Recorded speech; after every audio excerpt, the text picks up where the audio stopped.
Karen waddled into the lobby like she owned the whole damn building, her sister trailing behind like a loyal, equally insufferable shadow. The air reeked of her perfume, a noxious cloud that screamed, "I'm better than you," as if her smug grin didn't already do the job. The lobby of Willow Creek Apartments was a battleground that day, and Karen, self-appointed HOA tyrant, was ready for war. She'd been terrorizing tenants for months, her beady eyes scanning for any infraction: a bike parked an inch off center, a guest lingering too long in the parking lot. But today, she'd set her sights on something new.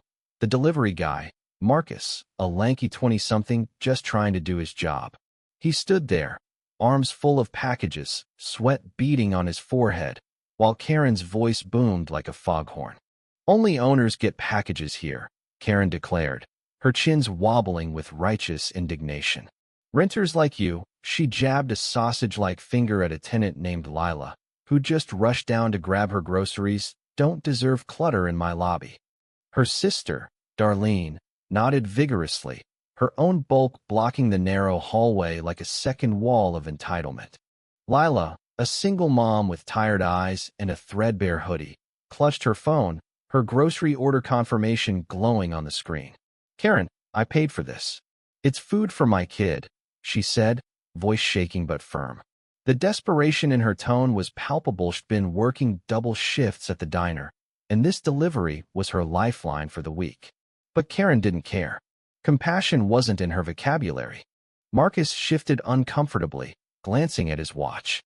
He had 10 more stops before his shift ended, and the last thing he needed was this HOA harpy turning his day into a circus. "Ma'am, I just need to drop these off.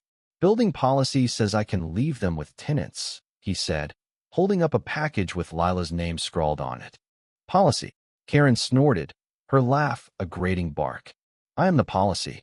This is my building." Darlene chimed in, her voice a nasally echo.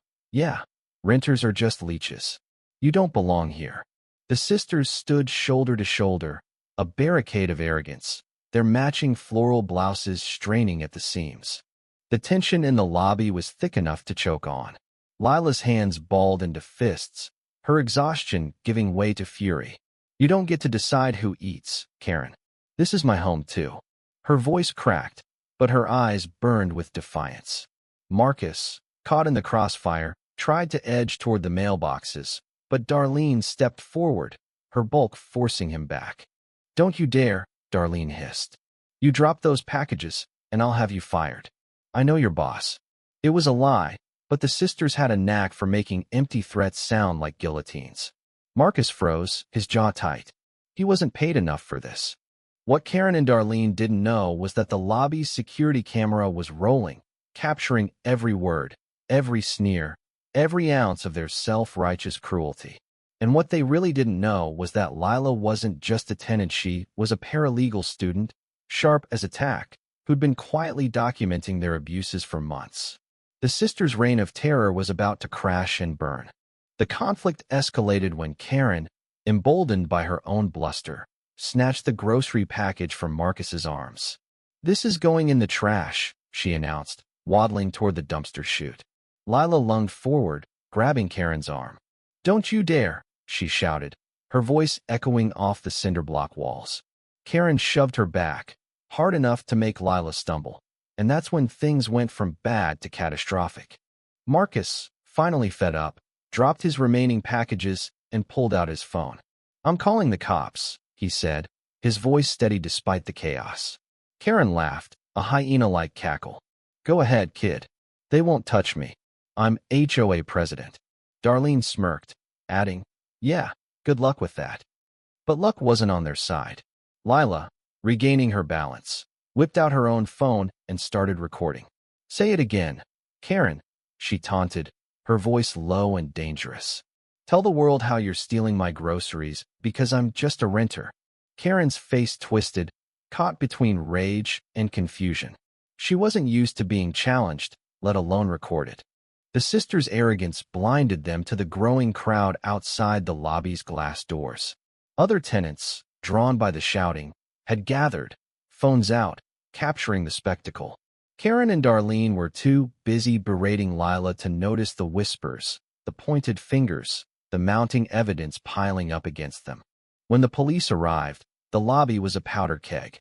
Officer Ramirez, a no-nonsense woman with a clipboard and a glare that could melt steel, stepped inside.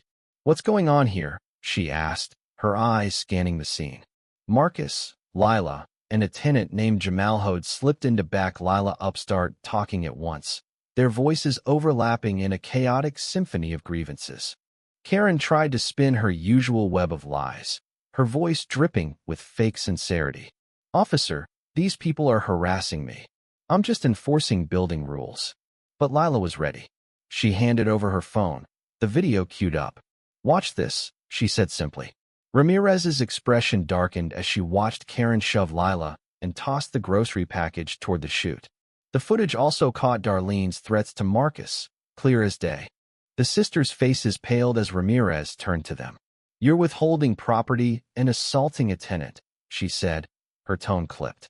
"That's theft and battery." Karen sputtered. "But I'm HOA president." Ramirez didn't blink.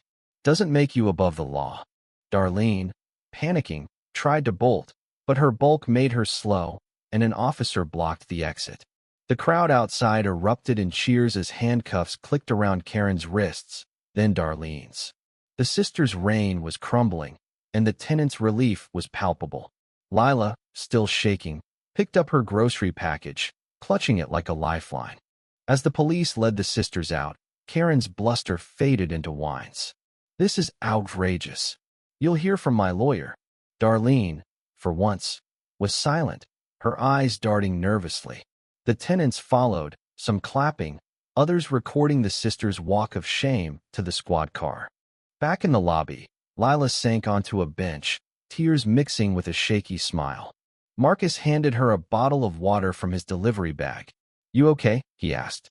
She nodded, wiping her eyes. "Yeah, thanks for calling the cops." Jamal, who'd stayed quiet until now, spoke up. "We've all had enough of them." "You did good, Lila." The aftermath was swift. The HOA board, flooded with complaints and video evidence, stripped Karen of her presidency that same week. Darlene, complicit in the chaos, was banned from future board meetings. The sisters faced charges for theft, battery, and violating tenant rights, with a court date looming.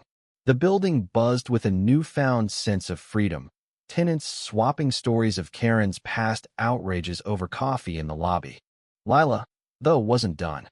She filed a formal complaint with the city, using her paralegal skills to ensure the sisters' actions were fully exposed.